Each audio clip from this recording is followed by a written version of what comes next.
Hey everybody. So today I'm going to react to another Jubilee video, and this one is of a self-identified incel answering random people's questions about him being an incel. Okay.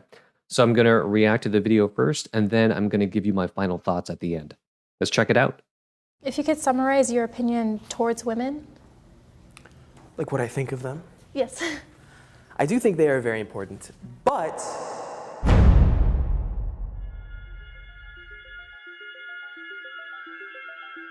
hey, I'm Brendiel. I also go by Derek. I'm an incel, and I'm here to answer people's questions about the topic. If a woman was elected as president of the United States, how would you react? I don't know. It probably would depend on the woman. I probably wouldn't be supportive of it, honestly, but. Okay, so that suggests to me that he has more conservative views, right? Why do you say that, if you don't mind me asking? I do think that men should be the leaders and women should be the caregivers and the loving, supporting, and the teachers in some cases. Okay, so that just confirmed my suspicion. Now, my other question is, how much of incel culture overlaps with that type of traditional thinking? What do you think it is about liberal areas that create behavior in women that you think is a problem? Promiscuity leads to increased standards in more primitive aspects such as looks. Wait, so the idea is that if you are not that good looking, then you wouldn't benefit from this type of culture. I think that's what he's saying. That typically makes it harder for some people to find a relationship, including sometimes good-looking people. Like, there's guys who are much better looking than I am who are having a really hard time finding someone in a place like LA or in London or in Auckland, New Zealand. This is just me speculating here. So is his point that because of promiscuity, you have maybe a few of the most attractive people getting all the women, and then all the other men get nothing? Is that what the concern is? Also, I mean, if you're going to be in a big city like LA, you're definitely going to have a harder time finding somebody if you have conservative views about women's role in society, right? So that's not necessarily a promiscuity issue.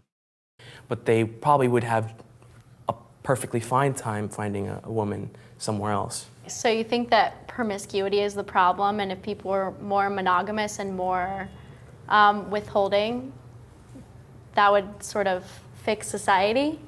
Yeah, I suppose people were more traditionalist.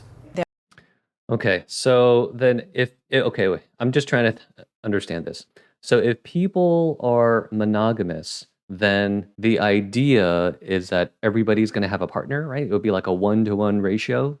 Is that what he's trying to say? So the other thought I had was, I mean, even if there's this culture, this promiscuity, that doesn't mean that people don't want to have a stable partner in the future, right? That doesn't necessarily mean that a person doesn't want to be eventually monogamous. Like, I suspect most people want some form of monogamy, right?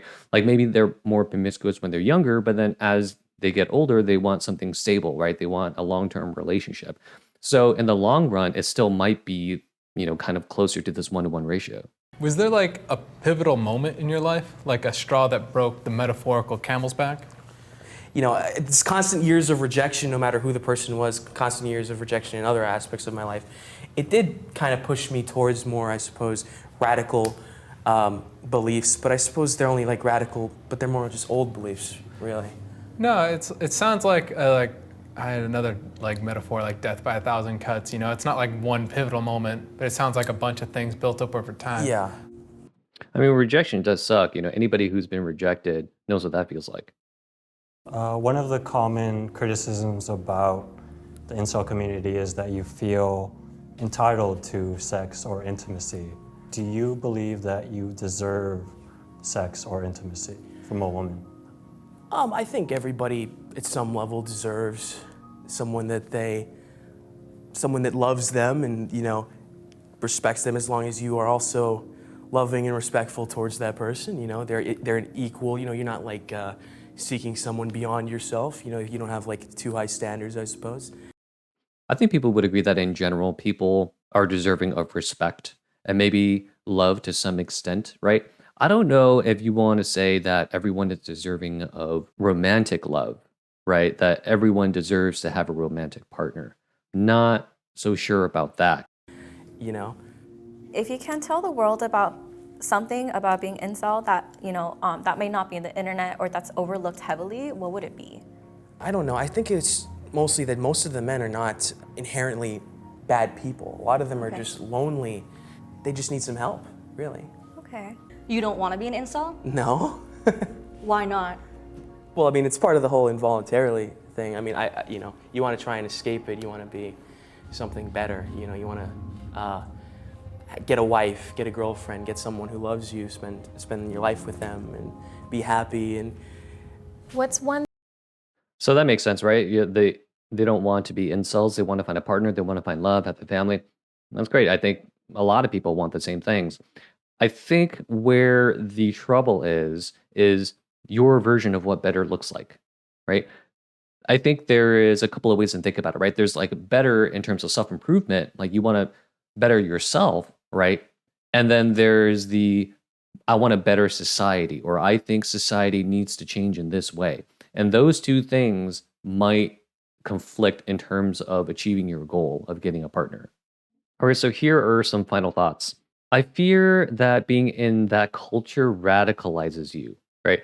Think of politics and how both sides have a hard time understanding each other. It's to the point where they listen to and watch different news sites, right? So they're not even consuming the same information. And I fear that something like that is true of incel culture. Okay. On top of that, perhaps the extreme views become popularized. I'm not really sure why. It might be because extremists tend to be louder. I don't know, right? But that's what I worry about. So my other concern is that this radicalization then undermines their own efforts because this guy says he wants to find a partner, right? Like, but if you have negative views toward women, that's going to make it a lot harder. Just giving off the impression that you have negative views toward women is going to make it a lot harder, I suspect. The goal of wanting to become a better person, that's great. Like thumbs up. I think everybody can agree on that, right? This guy said that he's, trying to be healthy, he's trying to find a job. Good. That's great. I think a good way to think about it is in terms of virtue, okay? A virtue is a positive character trait. All right, so what virtues am I talking about here? I'm talking about the commonly accepted ones, right? Like kindness, generosity, patience, self-control, honesty. I'm not suggesting anything foreign or alien here, okay? So if your goal is to improve yourself, I think one good way to think about it is in terms of becoming virtuous, okay? The last thing I wanted to say was that Aristotle thought that you had to exercise their virtues in order to be virtuous. So in regard to kindness, you actually have to say and do kind things, right? So just kind of keep that in mind.